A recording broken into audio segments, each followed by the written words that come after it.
Tip tip बरसा पानी, पानी ने आग लगाई। आग लगा दी फिर से पानी ने आज। और दिल जला है शुभमन गिल का, इस बार गिल का जला दिल। और खाली गिल का दिल नहीं जला है, वो सारा का सारा फैन वैसे सबके दिल जल गए आज। और आप लोग भी यार बात नहीं मानते हो। मैंने अपने पहले वाले वीडियो में कहा था, वो जो वीडियो था ना गिल का टूटर दिल वाला वीडियो, कहा था उसमें कि आप लोग अगर क्रिकेट प्रेमी हो और किसी भी जाति या धर्म से बिलोंग करते हो तो उन सबको एक बार को साइड करके और इंद्र देवता की पूजा अपने सिलेबस में ऐड कर दो। अभी देखो, मैंने उस दिन कहा था और आज का दिन है। ये सब पहले वनडे, पहले T20 के बाद मैंने कहा था। शुभमन गिल उस दिन भी बढ़िया स्टार्ट लिया था, 20 गेंद में कुछ 37 रन बनाए थे उसने, नाबाद था उस दिन भी, उस दिन बरस गया। और आज तो आप लोगों ने देखा ही, 16 गेंदों में मस्त 20 रन बनाए थे बंदे ने।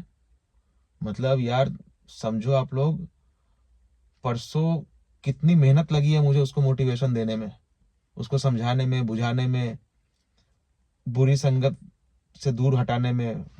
वो मेरे को डाउट था कि वो बबरों के संगत में आ गया आजकल, और ठुक ठुकिया गेम खेलने लग गया था। तो बंदा शुरू तो किया था, लेकिन वही हुआ फिर से, तालमेल नहीं बैठ रहा है। अभी स्काई को बोल के उधर कुछ इन्फॉर्मेशन पहुंचाना पड़ेगा, अभी बारिश के साथ कुछ करना पड़ेगा, सेटिंग तो करना पड़ेगा। खैर हम लोग सीरीज जीत गए हैं 2-1 से ऑस्ट्रेलिया के खिलाफ, और फाइनली एक हैप्पी एंडिंग फिर से हुआ है T20 में। डर तो बहुत लग रहा था, धक धक सा हो रहा था, लेकिन वो रोमांच नहीं हो पाया जो हम लोग सीरीज के पहले सोच रहे थे। एक तो वनडे में पिट के आए थे, तो सोच रहे थे कि T20 के चैंपियन हैं हम लोग, तो कुछ अच्छा होगा, कुछ मज़ेदार होगा, कुछ धमाकेदार होगा, लेकिन नहीं हो पाया। अब उम्मीद यही है कि अभी आने वाले कुछ और जो T20 के मैचेस होंगे उन सबको कंक्लूड करके हम वर्ल्ड कप में एक सॉलिड टीम लेके जाएं, सॉलिड कॉम्बिनेशन लेके जाएं, और ये एक्सपेरिमेंट वगैरह अब कम करें या बंद करें। अभी देखो, रुकवाना ना मेरे बस में है ना आपके बस में है, वो जो बैठा है भाई वही करेगा वो सब, लेकिन उम्मीद तो कर ही सकते हैं। उम्मीद पे दुनिया कायम है, तो करना तो पड़ेगा। ओवरऑल देखा जाए तो बैटिंग यूनिट ने बहुत कोई शानदार प्रदर्शन नहीं किया इस सीरीज में। जो 2 मैच जीते हम लोग, वो बस जीत गए, और एक मैच तो बॉलिंग के दम पे जीता है, और क्लियरली बोलो बॉलिंग के दम पे जीता है। बैटिंग में ऐसा कोई तूफान नहीं मचाया किसी ने।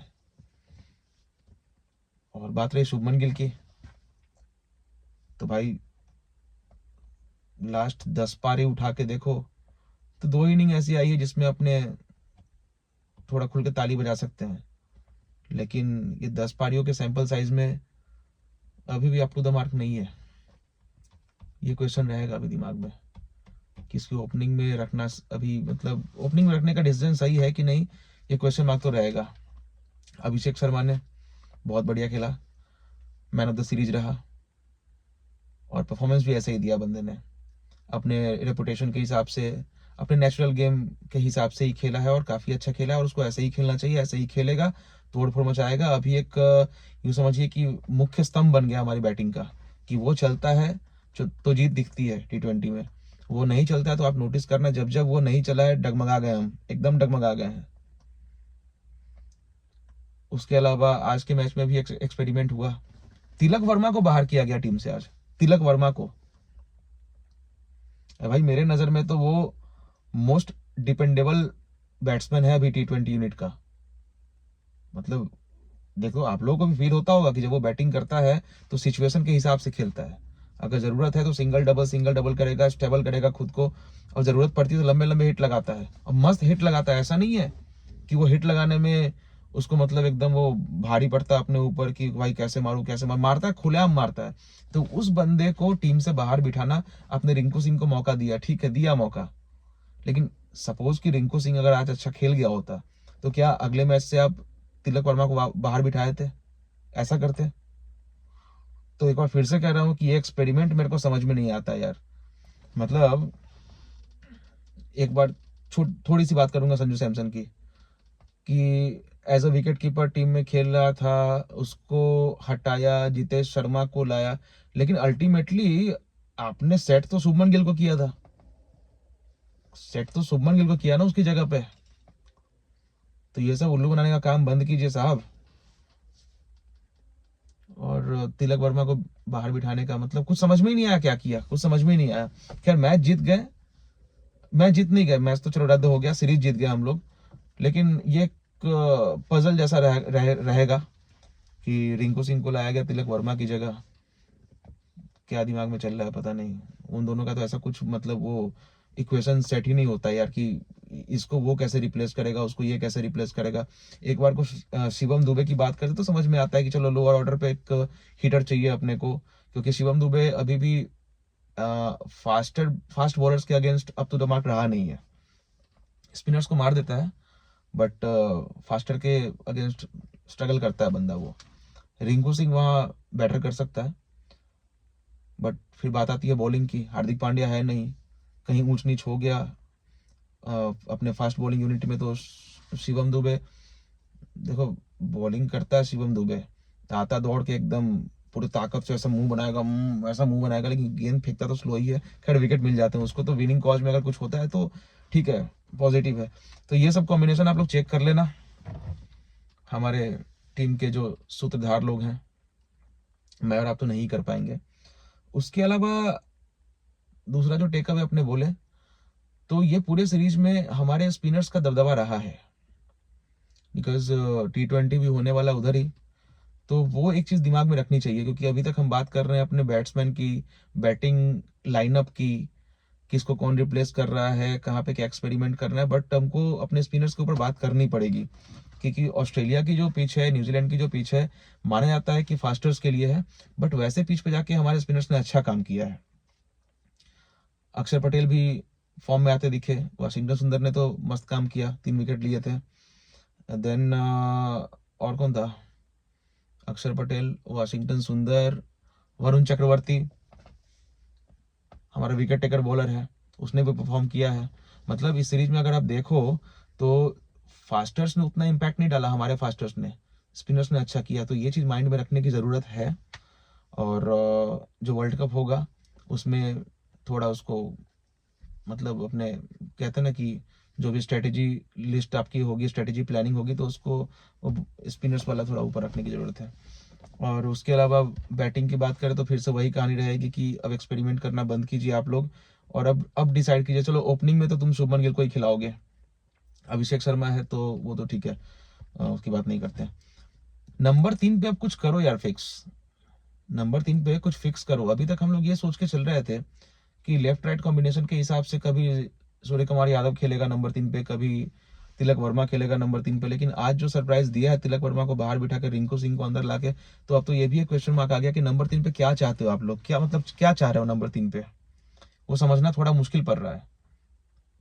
बिकॉज सूर्या जब खेला है नंबर 3 पे तो खेलने दो, नंबर 4 पे तिलक को खेलने दो। तिलक ने मिडिल ऑर्डर में अच्छा परफॉर्म किया है, 2 सेंचुरीज लगाई हैं उसने, वो भी विनिंग कॉज में लगाया है, और काफी कॉन्फिडेंट दिखे हैं। तो उनसे छेड़छाड़ करने का कोई सेंस नहीं है। आपको बैटिंग में छेड़छाड़ करनी थोड़े नीचे जाके करो। और उसके बाद फिर अक्षर पटेल है, शिवम दुबे है, रिंकू सिंह है, तो वो सारी चीजें ठीक है, मतलब ठीक है, लेकिन अब स्टेबल करो, अब स्टेबल करो। बिकॉज इतनी बातें अपन कर चुके हैं इस चीज के ऊपर कि भले आज ये लास्ट मैच था, बट फिर भी सेटिस्फैक्ट्री कुछ कंक्लूजन निकल के आया नहीं है टिल डेट। तो उम्मीद यही रहेगी कि अभी आने वाले मैचेस में धीरे धीरे करके जो एक्सपेरिमेंट का ग्राफ है उसको कम करे, स्टेबिलिटी पे ध्यान दे, परफॉर्मेंस पे ध्यान दे, और उसके हिसाब से हम टीम को बनाए। अगर फास्ट बॉलिंग यूनिट की बात करें तो अर्शदीप सिंह है, उससे छेड़छाड़ करने की कोई ज़रूरत नहीं है, बिल्कुल भी ज़रूरत नहीं है। कोई महा बेवकूफ़ होगा जो उसके टीम में प्लेस से छेड़छाड़ करेगा, कोई महा बेवकूफ़ होगा, मुंह खोल के बोल रहा हूँ, एकदम मंद बुद्धि चौपट इंसान होगा, वही करेगा। टिल डेट जो उसने परफॉर्म किया है, जिस तरह से परफॉर्मेंस दी है उसने T20I में, ठीक है। बुमराह है, अगर वो खेले तो ठीक है, और अगर उनको जो हमेशा वर्कलोड वर्कलोड वाला चक्कर होता है, ये वर्कलोड वाला चक्कर क्या होता है रे, क्रिकेट में ये वर्कलोड वाला चक्कर क्या होता है?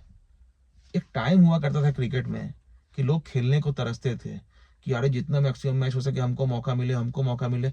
और आज के प्लेयर्स को मौका मिल रहा है तो उनको वर्कलोड वर्कलोड का चक्कर आ जाता है यार। यहाँ कॉर्पोरेट में काम करने वाले 8 घंटा बोल के ये कॉर्पोरेट वाले 12-12 14-14 घंटा काम करवाते हैं, उसमें कोई वर्कलोड की बात नहीं करता। अरे क्रिकेट के ग्राउंड पे तो चलो गिन के 11 प्लेयर्स खेलते हैं, बाकी की पूरी जनता तो नौकरी वोकरी कर रही है ना, उनके वर्कलोड की कोई बात नहीं करता। लोग एकदम depression, anxiety, high BP, cholesterol में डूबे जा रहे हैं, वहां कोई वर्कलोड की बात नहीं करता। यहाँ पे वर्कलोड की क्या बात होती है? अगर कोई एक पर्टिकुलर फॉर्मेट आपको नहीं बन रहा है, नहीं जम रहा है, तो आप एक काम करो, आराम कर लो ना यार, आराम कर लो, दूसरे फॉर्मेट के लिए रेडी करो खुद को। ये वर्कलोड वर्कलोड, अरे सिंपल सी एक बात है, जब टीम को, जब देश को आपकी जरूरत होगी तो आपको खेलना पड़ेगा। आप इंपॉर्टेंट पार्ट हो हमारे टीम के तो आपको खेलना तो पड़ेगा ना। ये क्या है लुक्का छुपी, कभी अंदर गए कभी बाहर गए, कभी अंदर आए कभी बाहर गए, मतलब समझ में नहीं आता कि करना क्या चाहते हो, कब आओगे कब जाओगे, कुछ समझ में ही नहीं आता है। एक तो ऐसे ही हमारी टीम में एक्सपेरिमेंट इतना हो रहा है कि कौन खिलाड़ी आएगा कौन जाएगा उसका पता नहीं पड़ रहा है। अभी बुमराह साहब आई थिंक 2-3 साल से लुक्का छिपी कर रहे हैं अपने साथ में, आईपीएल में भी करते हैं ये सब हरकत। भाई ठीक है, जो फैन होंगे उनके मुझे गालियां देंगे कि यार समझो उसके घुटने में तकलीफ है, ये है वो है, जो भी है यार, लेकिन यार ठीक है, मतलब क्या बोलूं, सही नहीं है ये चीज।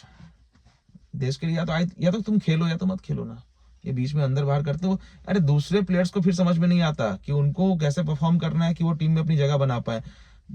ऐसे ऐसे प्लेयर्स टीम में बैठे हुए हैं जिनको तो यही समझ में नहीं आता कि इतना अच्छा परफॉर्म करने के बाद भी वो उनकी गलती क्या होती है कि उनको टीम से बाहर कर दिया जाता है।